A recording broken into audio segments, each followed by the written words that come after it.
Greetings sa lahat, kamusta? Basa na tayo ng ating Bible guys. Today, pang July 15 ang ating babasahin. July 15, 2022, Day 256. Joel chapter 1 up to chapter 3. Basa. The word of the Lord that came to Joel the son of Pethuel. Hear this, ye old men, and give ear, all ye inhabitants of the land. Hath this been in your days, or even in the days of your fathers? Tell ye your children of it, and let your children tell their children and their children another generation. That which the palmer worm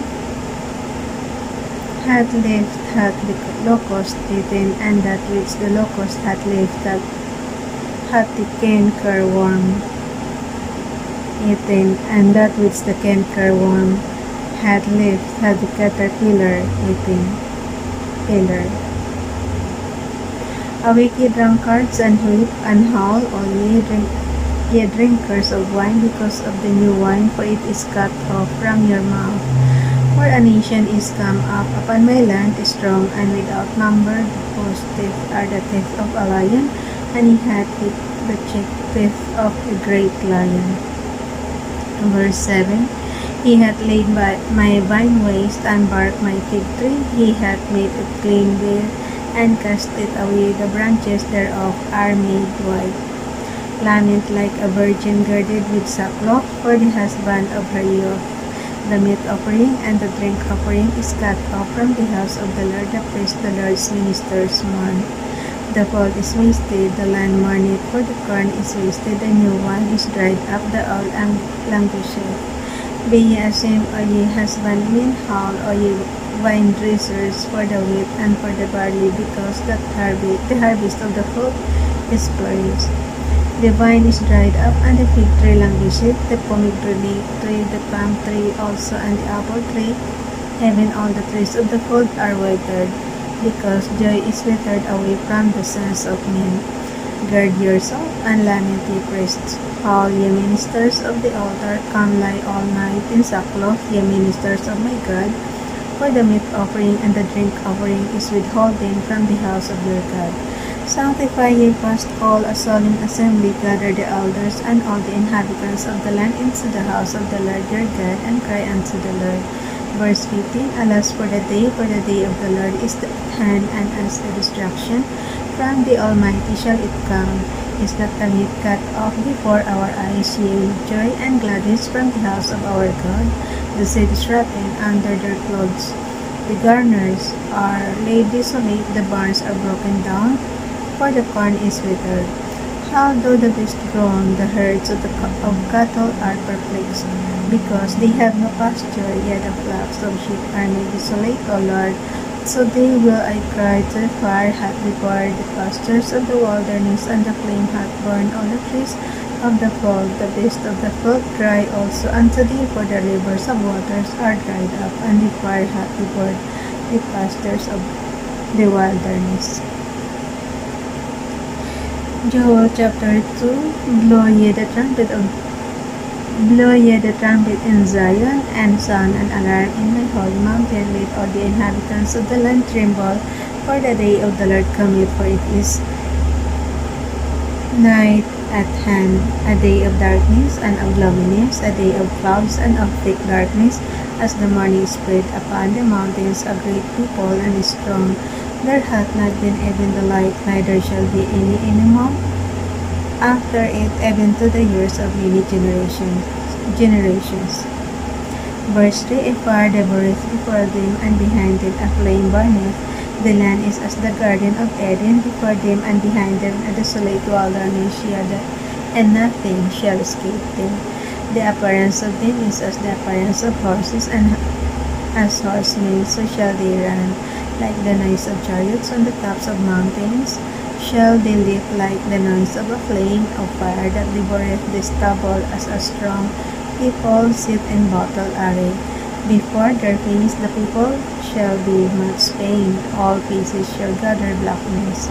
They shall run like mighty men, they shall climb the wall like men of war, and they shall march every one on his ways, and they shall not break the ranks.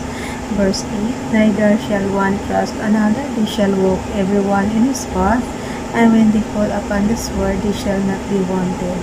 They shall run to and fro in the city, they shall run upon the wall, they shall climb up upon the houses, they shall enter in at the windows like a thief, the earth shall quake before them, the heaven shall tremble, the sun and the moon shall be dark, and the stars shall withdraw their shining, and the Lord shall utter his voice because his army, for his camp is very great, for he is strong that executeth his word. For the day of the Lord is great and very terrible, and who can abide it? Therefore also now said the Lord, turn ye even to me with all your heart, and with fasting, and with weeping, and with mourning, and rend your heart and not your garments, and turn unto the Lord your God. Mabilis ba guys? Pakisundan na lang ako. Joel chapter 12, nasa verse 13 tayo. And rend your heart and not your garments, and turn unto the Lord your God, for he is gracious and merciful, is slow to anger, and of great kindness, and repented him of the evil.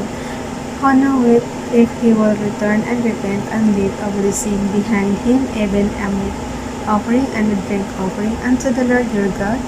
Blow the trumpet in Zion, sanctify a fast, call a solemn assembly. Verse 16, gather the people, sanctify the congregation, assemble the elders, gather the children, and those that suck the breasts. Let the bridegroom go forth of his chamber, and the bride out of her closet. Let the priest, the minister of the Lord, weep between the porch and the altar, and let them say, spare thy people, O Lord, and give not thy inheritance to reproach that the heathen should rule over them. Wherefore should they say among the people, where is their God? Then will the Lord be jealous for his land and pity his people. Yea, the Lord will answer and say unto his people, behold, I will send you corn and wine and oil, and ye shall be satisfied therewith, and I will no more make you a reproach among the heathen. But I will remove far off from you the northern army, and will drive him into a land barren and desolate, with his face toward the east sea, and his hinder part toward the utmost sea, and his stake shall come up, and his walls of war shall come up, because he hath done great things. Fear not, O land, be glad and rejoice, for the Lord will do great things. Be not afraid, ye beasts of the fold, for the pastures of the wilderness do spring, for the tree beareth the fruit, the fig tree and the vine do yield their strength. Be glad in ye, children of Zion, and rejoice in the Lord your God, for he hath given you the former rain moderately, and he will cause to come down for you the rain, the former rain, and the latter rain, in the first month. Verse 24, and the floor shall be full of wet, and the pots shall overflow with wine and oil, and I will restore to you the years of that the locust had eaten, the canker worm, and the caterpillar, and the palmer worm, my great army which I sent among you. And ye shall eat in plenty, and be satisfied, and praise the name of the Lord your God, that hath dealt wondrously with you. And my people shall never be ashamed. Verse 27, and ye shall know that I am in the midst of Israel, and that I am the Lord your God, and none else, and my people shall never be ashamed. And it shall come to pass afterward that I will pour out my spirit upon all flesh, and your sons and your daughters shall prophesy, your old men shall dream dreams, your young men shall see visions, and also upon the servants and upon the handmaids in those days will I pour out my spirit, and I will show wonders in the heavens and in the earth, blood and fire and pillars of smoke. The sun shall be turned into darkness, and the moon into blood, before the great and the terrible day of the Lord come. And it shall come to pass that whatsoever shall call on the name of the Lord shall be delivered, for in Mount Zion in Jerusalem shall be deliverance, as the Lord hath said, and in the remnant whom the Lord shall call.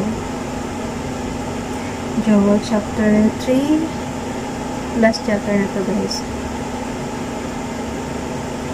For behold, in those days and in that time, when I shall bring again the captivity of Judah and Jerusalem, I will also gather all nations, and will bring them down into the valley of Jehoshaphat, and will plead with them there for my people, and for my heritage Israel, whom they have scattered among the nations, and parted my land.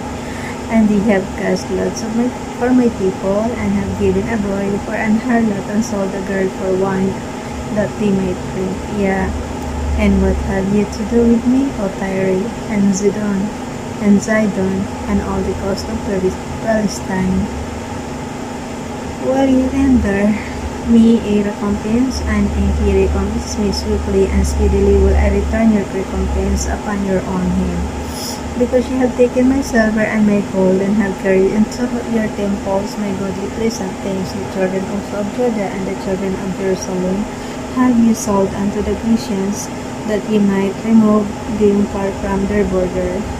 Behold, I will raise them out of the place whither ye have sold them, and will return your recompense upon your own head.